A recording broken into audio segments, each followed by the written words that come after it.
Welcome on board the National Geographic Endeavour 2. Welcome to the Galapagos Islands. We'll have a fantastic week exploring this unique archipelago where we are going to see species found nowhere else in the world. We are traveling in time. Each island is unique in shape, size, age. Geology is amazing here. We'll learn about it all, but we'll become good friends. I'm sure this archipelago, these islands, will stay in your hearts forever. Once again, thank you very much for joining us this week. We'll have a fantastic time together exploring the Galapagos archipelago.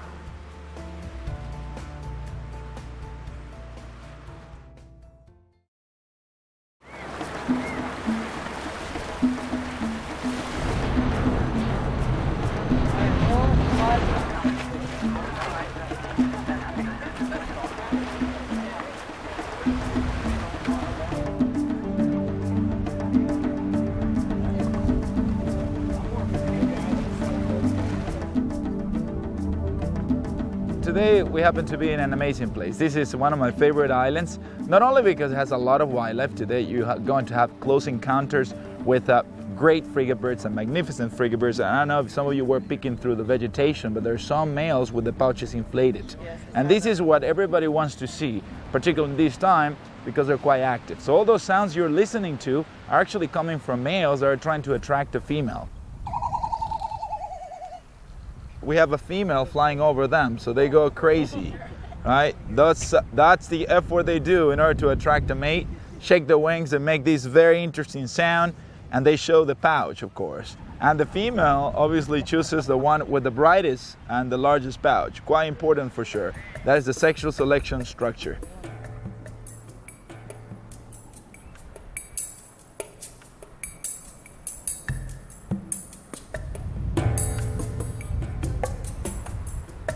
Very important, keep your eyes open, my friends, okay? This place is full of wildlife, but we do have to look for some because they blend right in, especially animals that tend to have more predators than others. They are better camouflaged, such as the iguanas here. Look at the iguanas on the rock, see? Yeah. If you start looking, then you'll see not only one, you'll see not only two, but 3 and 4, and probably many more along the shore. Right, look how bright yellow that one is. Yeah. Potentially is a male. By the colors, right? Females tend to be a little darker, but the way for you to tell is by looking at the crest, the little spikes on the back, right? They're a little smaller on the females and bigger on the males. So this could be a female.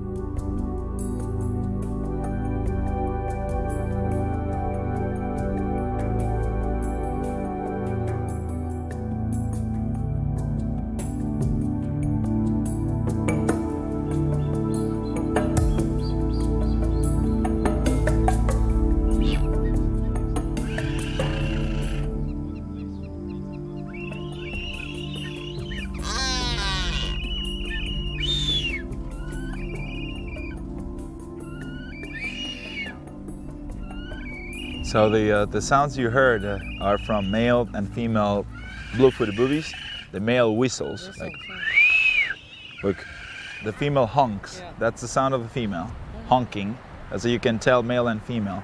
Notice that the tail of the male is up, whereas the tail of the female is down, meaning that she's not being receptive at the moment. She doesn't want to mate yet, because he hasn't convinced her, possibly, right? So that takes a lot of whistling and a lot of feet uplifting before she decides, she wants to mate with them. Right, look at the color. There is a little variation though, from the female to the male. See that she has a slightly darker feet as opposed to the male, right? And that's possibly because she's a little older, right? Probably a couple of years older than the male. That tends to be the case. Most of the time when you have a couple, the female is a little older than the male. She's very experienced, and that's why she's been successful enough to get the beautiful color she has.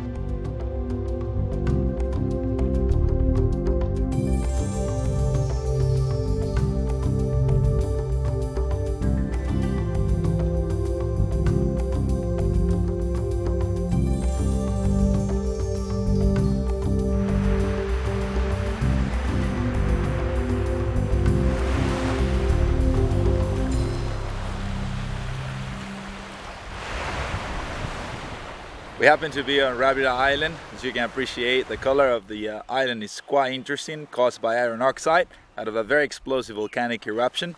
It's vegetated at the moment by deciduous plants that happen to be green due to the last showers that we have had in the last couple of weeks.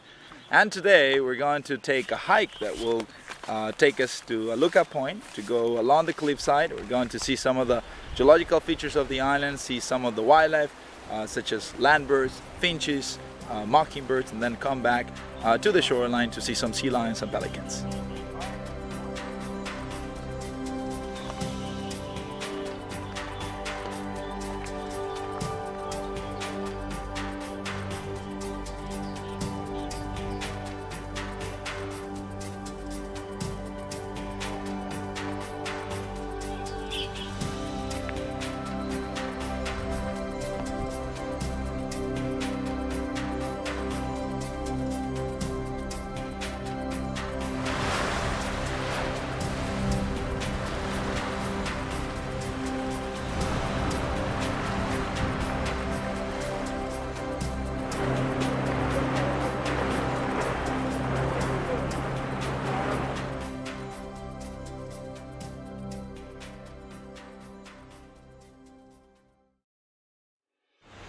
This morning we're visiting Punta Espinosa on Fernandina Island. Today it's going to be really interesting as we have to tiptoe between hundreds of marine iguanas basically. This is a unique endemic creature, and Punta Espinosa hosts approximately 2,000 marine iguanas per kilometer of coastline. The marine iguanas are a very interesting creature. They have developed these features that allow them to swim and dive even better since they feed off algae, of seaweed. They have these very strong claws with which they cling onto rocks as the waves are bashing on their backs. They have a long tail which is flattened on the sides, and that helps them propel themselves in the water, on the surface, or when they have to dive deep down. And they also have these crest of spines on the back, and they have these spikes on the forehead, which basically are used only when they headbutt other marine iguanas when they're having their fights over territories or females. This is a unique opportunity to experience a place that is so pristine and where we can find this enormous amount of an endemic creature that's only found in the Galapagos Islands, nowhere else in the world.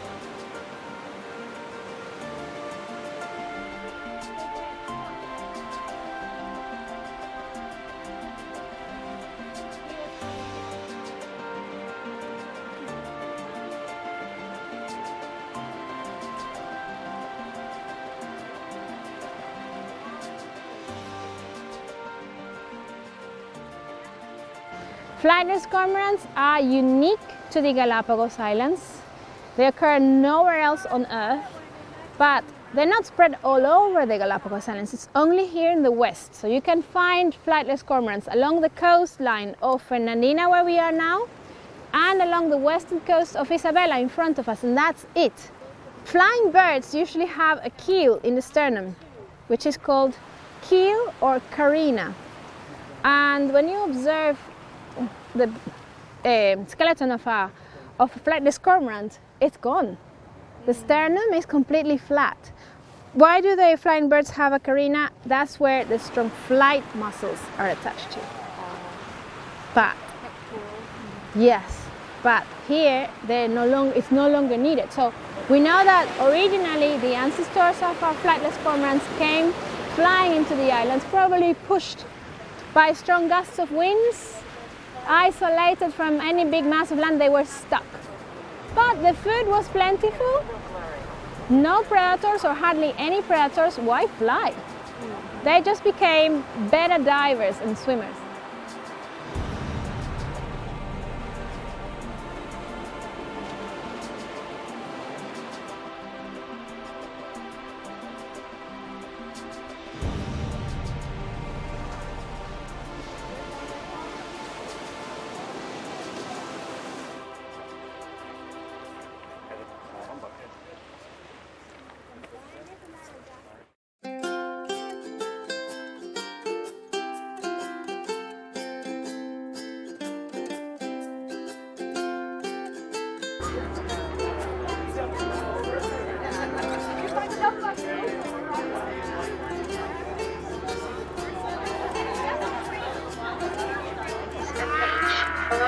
sunset observation.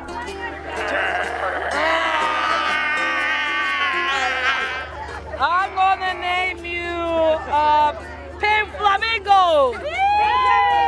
Thanks! Alright! Solo tango! Wonderful! Yeah! There we go.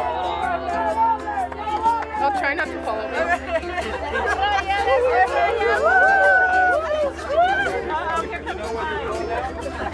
Oh yeah, I know. Hey! Welcome to the equator. Come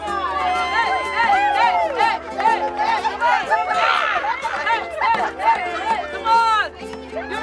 Come on! You have to cross the line. It's your first time. Yes, if you do the Lambo Limbo, you get a prize. I'll take a prize. Thank you.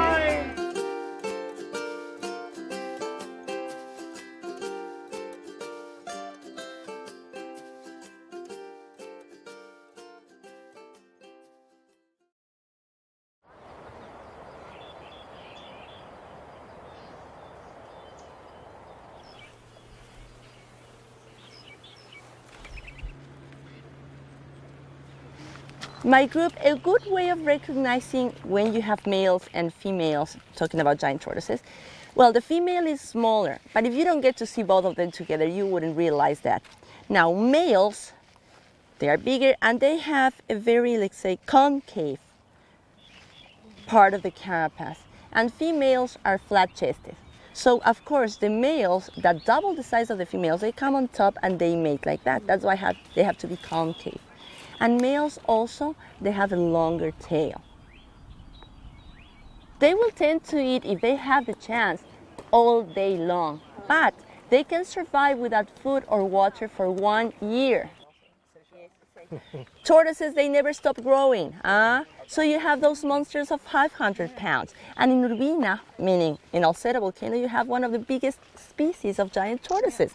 So these guys just looking for food, refreshing the body, but it will never stop growing. And the interesting thing is that people in the past used to think that whenever they start growing, you start having more rings on the carapace, so you can measure how old they were.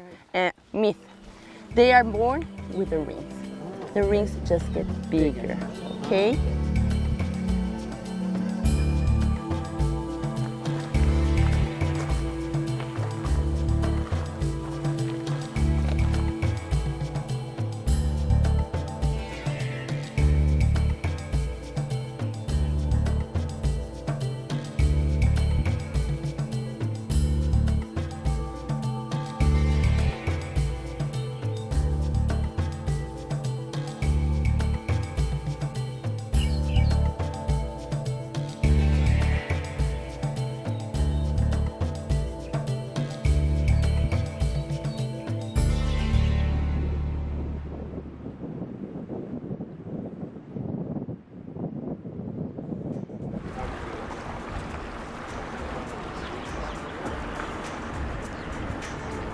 Let's go kayaking.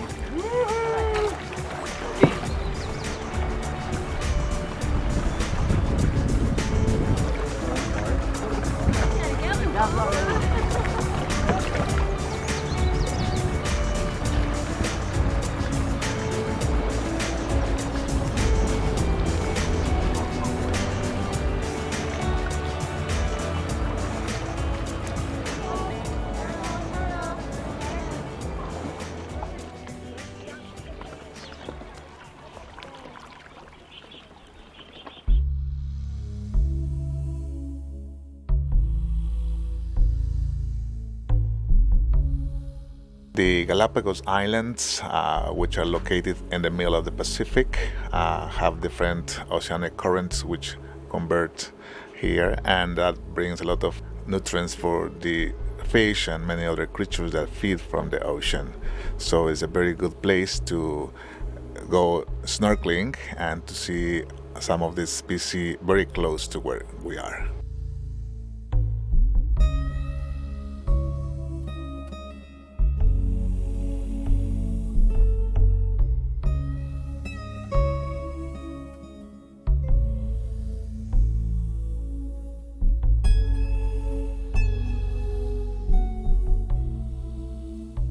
Different shark species go through the Galapagos, and this time we see this is the smallest one, which is the Port Jackson shark, that is not seen very often, but with these clear waters and this great opportunity to approach to it and a good sight of this small creature.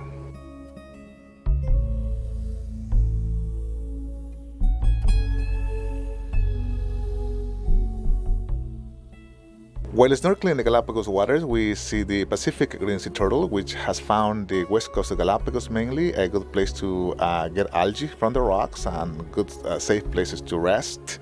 And these guys are so amazing creatures, and they're quite friendly, come close to us when we are in the water, and sometimes when we are deep diving, they join us also very deep in the ocean.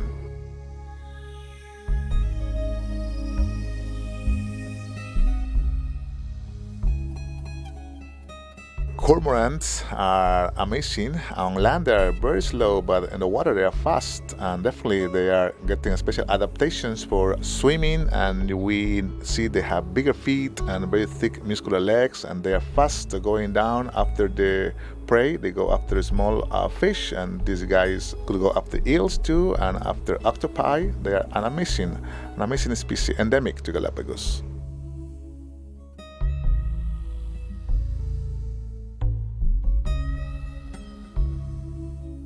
It's a pleasure to bring to our guests the underwater moments, beautiful opportunities to get close to these beautiful color creatures.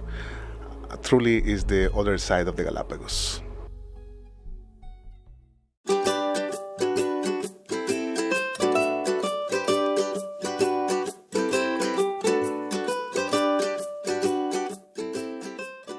Well, I see a number of about 5 or 8 together, and they're so fast, and there is no way that these fishes can escape them because they're so fast in the water. Here they are, hunting together. Little penguin's coming a little too close to the pelican, and he almost caught it. Yeah, there he goes again, another attack. Yeah, this pelican is not happy with those penguins around here.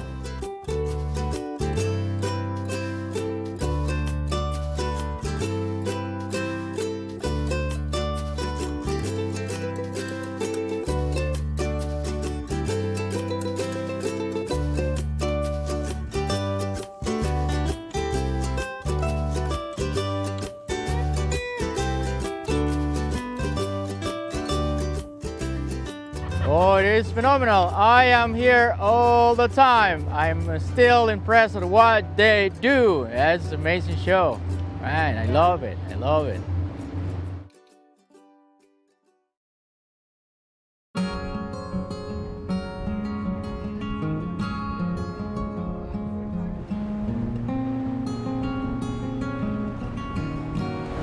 This is the part that the Miri is boat. All right. One of my favorites because they're so colorful. Yeah. Right there. Yes, I did. I saw one fish.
Look at this. Huh? Beautiful. Oh, wow. Now this is special, my friends. It's very rare to see them this active during the day. Notice the main differences between the fur seal and the sea lion, okay? First, you gotta look at the nose, right? Notice that the snout is significantly shorter than the snout of the sea lion. Look at that, see? Very, very tiny, the snout of the fur seal. And then the eyes are farther apart than they are in the sea lion, almost located on each side of the head, and they're really large, since they have to have a larger amount of cells to see at night. And you can see one here climbing. There's one climbing, and you can take a look at the mobility of these seal. They move with the upper body. As you can see, that's what allows them to climb.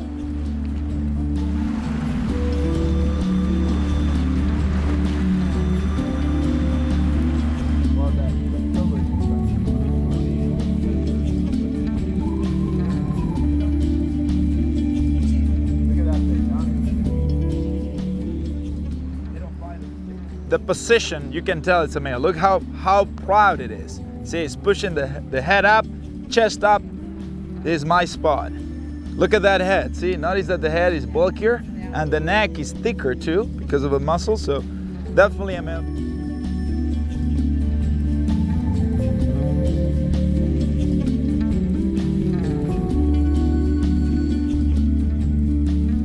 He's tired. I mean, it's difficult to lift up 250 pounds of muscle.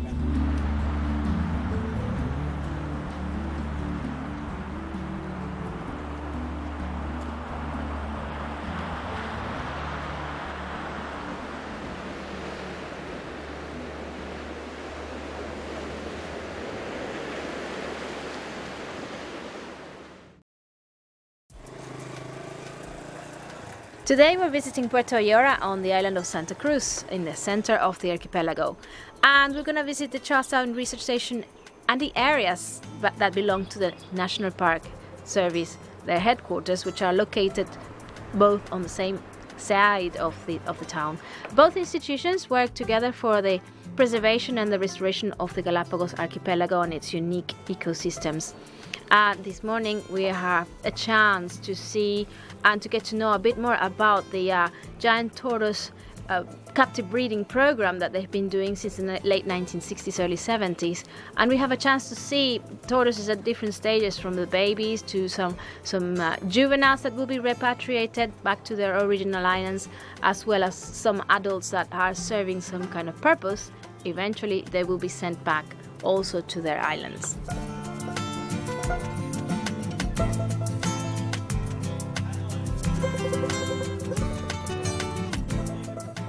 So some of the adults that we can observe here at the tortoise breeding center are hybrids, and these hybrids are really important because they will be one day, soon hopefully, the active population of an island where there are no longer giant tortoises, and they're just ensuring here that they are fertile and that they will reproduce in a natural way, and their offsprings will be able to be sent back to that island or volcano, even on an island.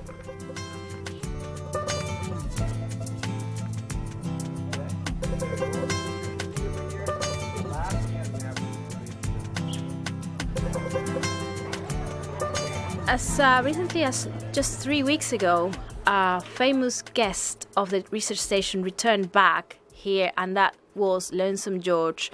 He was the last purebred tortoise of his island, Pinta, in the north of the archipelago. He lived in the island of Santa Cruz for approximately 40 years, and in 2012 he passed away. So his body was preserved, and he was such an icon that the people of the Galapagos claimed him back.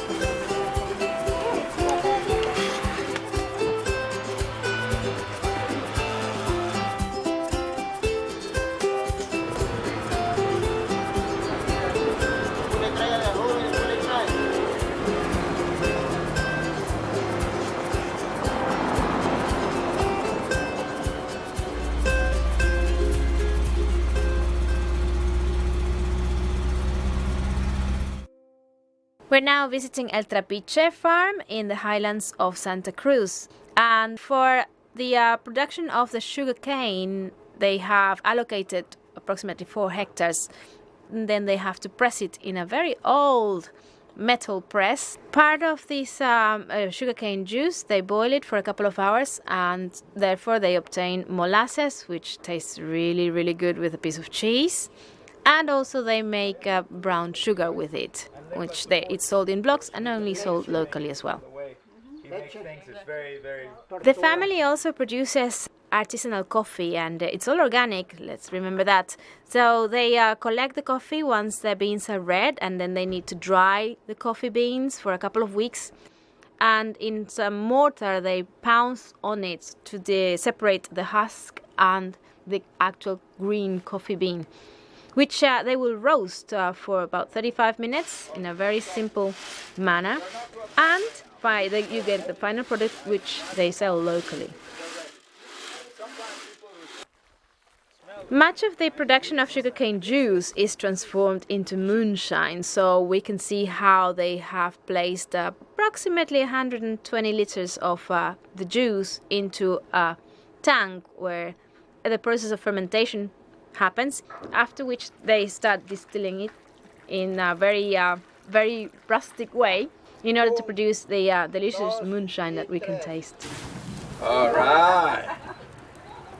Good stuff. This is the typical fire water. When you go to Colombia, to other parts of Latin America, this is the typical thing you would have with the locals. All right, and this is about 100 proof at the moment. Smells pretty sweet. Arriba. Arriba. Abajo. Abajo. Al centro. Y adentro. All at one time? Yeah, all at one time. That's amazingly good. It's good. It was very hot going down, believe me, it was smoking.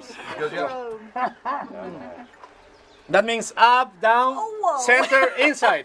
This is smooth, it's not that bad. Oh, it's smooth, yeah. No more parasites. Santa Cruz Island is the island with the largest and the healthiest population of giant tortoises. We are exploring a place called El Chato, right next to the national park area, and tortoises are free to walk through up and down. They actually migrate depending on the season. They are dome-shaped tortoises. How long do they live? We don't really know about that lifespan of a tortoise because we haven't been studying them for long enough, but probably 100, maybe more than 150 years. Well, they're like a giant boulder almost. Their shell has that color in the lumps, and they have those 2 sort of giant feet that they walk on, and they have their head sticking out of their shell, and they have almost like a square sort of boxy head with the mouth just like when they eat, it'll just sort of open its mouth and it has a little point, and it'll eat the grass and it'll pull it out of the ground.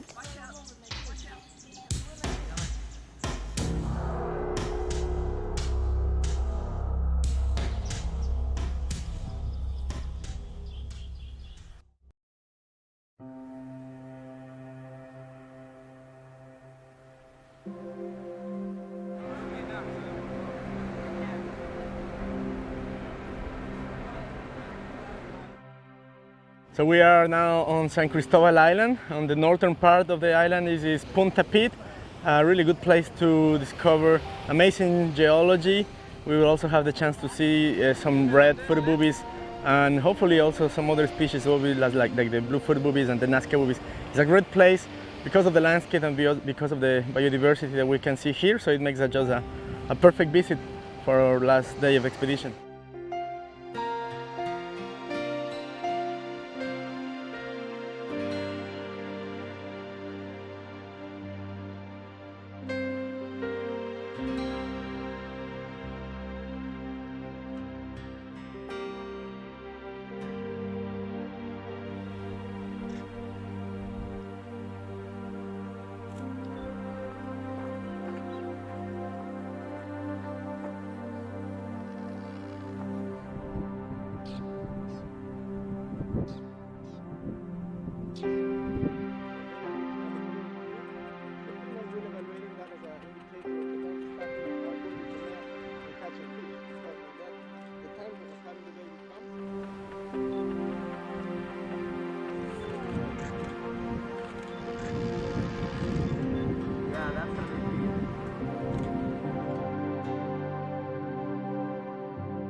Yeah, so red-footed boobies are the smallest among the 3 different species of boobies, but they at the same time are the most pelagic.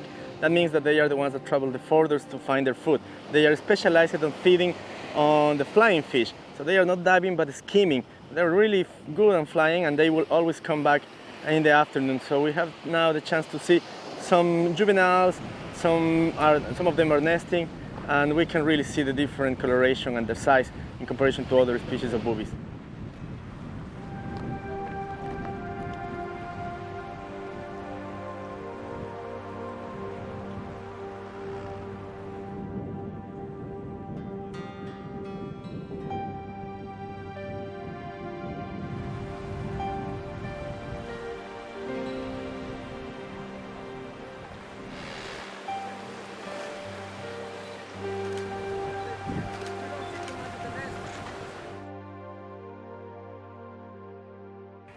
It's just been magical, far exceeded my expectations about what I'd see and the people I'd meet. I think being underwater with a shark and with sea lions is something that I will always remember. Well, I think being in the Galapagos has made me change my mind about my favorite animal, and it's now officially the tortoise. And I just love being able to get so close to them and seeing them in action in their natural habitat, like just being able to get a good picture of them and capture the moment.